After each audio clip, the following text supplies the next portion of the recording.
Hello mga katiwala! Sa liwat ini si Katiwala Jeremy Romero Atun Cruz. Shout out sa sakuyang partner na medyo maraot ang ang boses, si Madam Karina Rosine Altavano. Igso na Mr. Kadigdi. And syempre shout out sa sakuyang friend, si Sir Val Lipio kang Ibalon Central School. Hello Val, congratulations. Mga katiwala, iko-congratulate ko ni si Sir Val Lipio dahil ta nakuha niya pa lang so resulta kang comprehensive examination para sa thesis writing sa Bicol University. So, masurat na si Sir Val kang sa iyang thesis.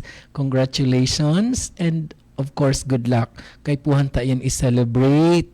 Ha? Sana nagdadangog si Sir Melvin.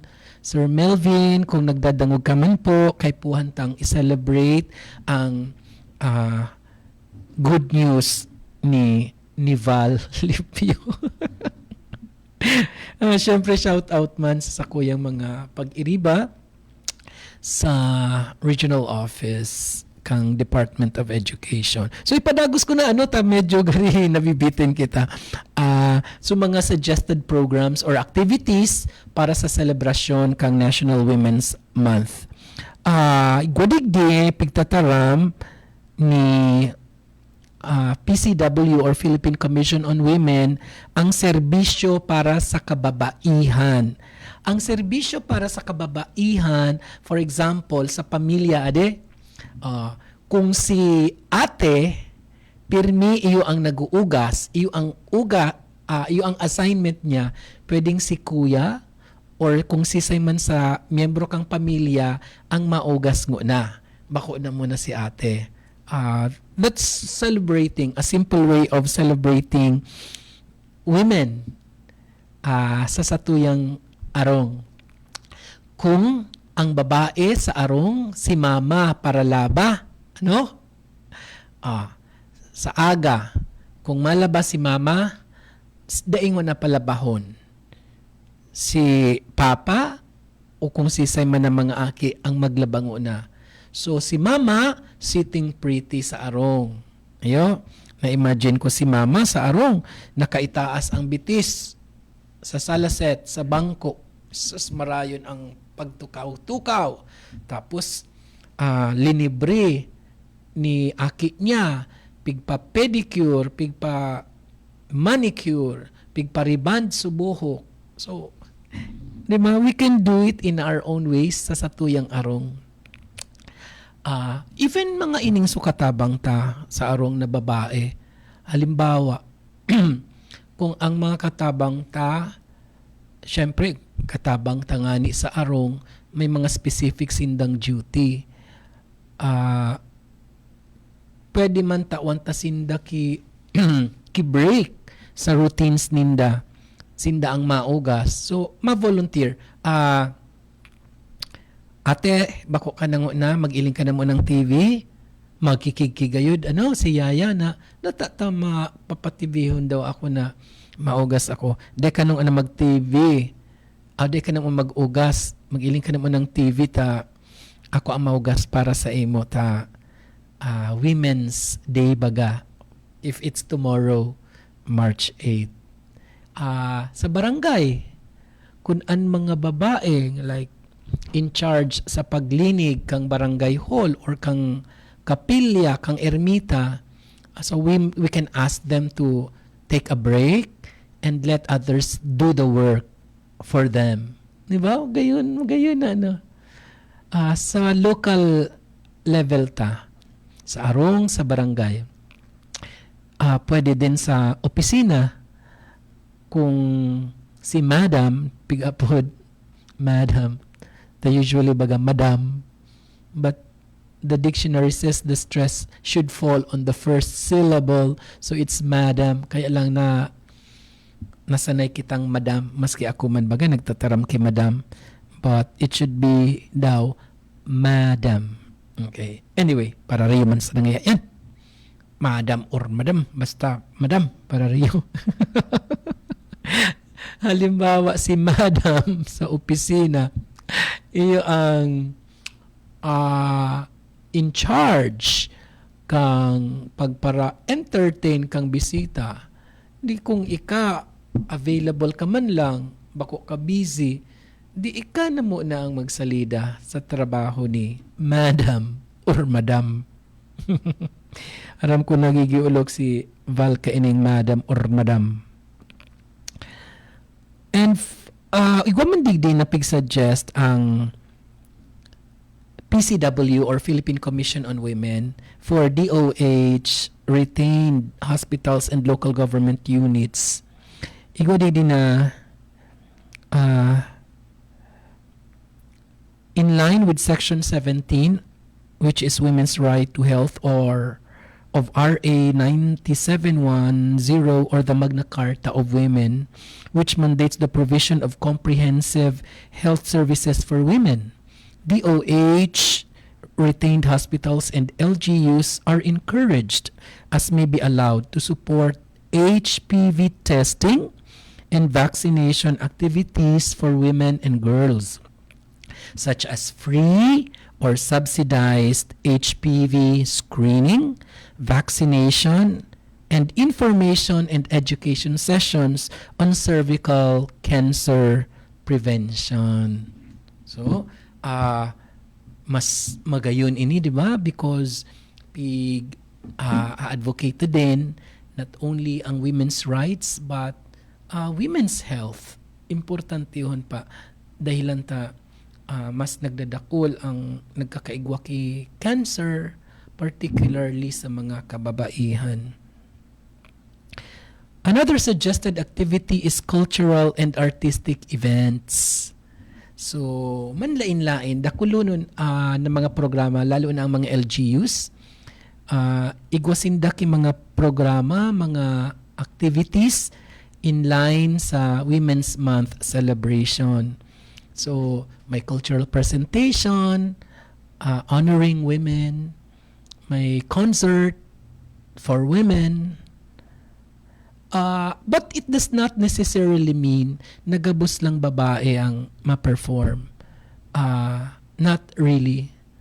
The program is intended to pay tribute, honor, and celebrate women. And bako lang po ini sa dako lang mga organisasyon. Pwede man ini sa arong, gibuhon ta sa arong. Mag-video okay habang nasa sala o nasa balkon kitang ang bilog na pamilya nagkuro karantahan tapos kada sarong aki makanta kang song na muya niya para kay mama niya. I remember ining song for mama. Namumundo ako ka ini pag nadadango kong ining song for mama. So di ba pwede ining kantahon if not kang sarong miyembro kang pamilya o kang gabos na pamilya and drink juice together, di ba? It's a matter of parang changing our routines sa satuyang arong. Magayon, maugma, bako magastos pero very meaningful. Pwedeng ilaagta so mga pictures kan mga babaeng kapamilyata ilaganta dyan sa itawantang prominence, and that's parang exhibit na din sa arong, di ba? And then we invite other friends to tell our friends and others that we as members of the family are very proud of our relatives, of our mothers, of our sisters, di ba? So magayon, sana magibo ini. Sana magibo ini kang kada pamilya in whatever way, in whatever strategy, basta mataon ta kionra ang lalong-lalo na ang satuyang mga ina sa arong. Gayon so mga activities suggested kang Philippine Commission on Women or PCW, and ngunyan papadagusun ta ang suggested na activities ninda at pigtukarta ang cultural and artistic events. And now organize activities in support of the Girl Child Week and the Women with Disabilities Day celebration. So digdi po naglalaog ta ang advokasya kang PWD na programa, PWD in Action. So Women with Disabilities Day celebration. Paano ta mai-include ang women with disabilities, no? So paano ta ini masiselebrar? Well, of course, we can always ask women with disabilities to join in all the activities suggested by PCW, and those activities organized by LGUs, by agencies or offices, even barangays, and also including the families. So, dakulaon kasi din ang role kang, of course, kaining women with disabilities. So, hindi lang women ang celebration, kundi women with disabilities. So, duwang advocacies, So, rin ini ipigsi-celebrate. Ang Women with Disabilities Day is celebrated annually on the last day of March sa satuyang lugar. Inipig-proclaim kang 2004 through Proclamation number 744. And for 2026, the Women with Disabilities Day will be celebrated on March 30. Making the 22nd observance, with DepEd encouraging regions, divisions, and schools to participate in coordination with the National Council on Disability Affairs. So magayon na magkaigwa din kita separate na mga activities o programa para iselebrar ang Women with Disabilities Day. Nakalaog din ini sa Women's Month. Sabi ko nga, duwa ang advocacies kaini, one for women, and another is for women with disabilities or persons with disabilities. Ano ang focus kaini? The Women with Disabilities Day highlights the role of women with disabilities in inclusive development, number 1, empowerment, number 2, and equality, number 3. Again, inclusive development, empowerment, and equality despite the disabilities of women. Magayon so past theme ka ito, like in 2022, ang theme niya, kababaihang may kapansanan sa new normal, kapantay, kaisa, at kasama sa inklusibong kaunlaran. So yaon dyan, so we always include the women, even with disabilities. Anong global context kaini? Internationally, similar recognitions tie into Women's Equality Day, which is celebrated on August 26, or Disability Pride Month, which falls in July, addressing intersectional barriers like double discrimination for women with disabilities. Ibaga, double discrimination, sasabihin, babayi ka man sana, tapos babayi kang may kaninan. So duwa, imagine, di ba? Babayi ka sana, may kaninan ka pa. Women with disabilities. So there is a separate day intended for women with disabilities, and that is on March 30. That's the last Monday of March. Pero ngunya na March po, 2026, ang March, last Monday is March 30. Kaya, iyo ang satuyang pag-celebrate kang Women with Disabilities Day.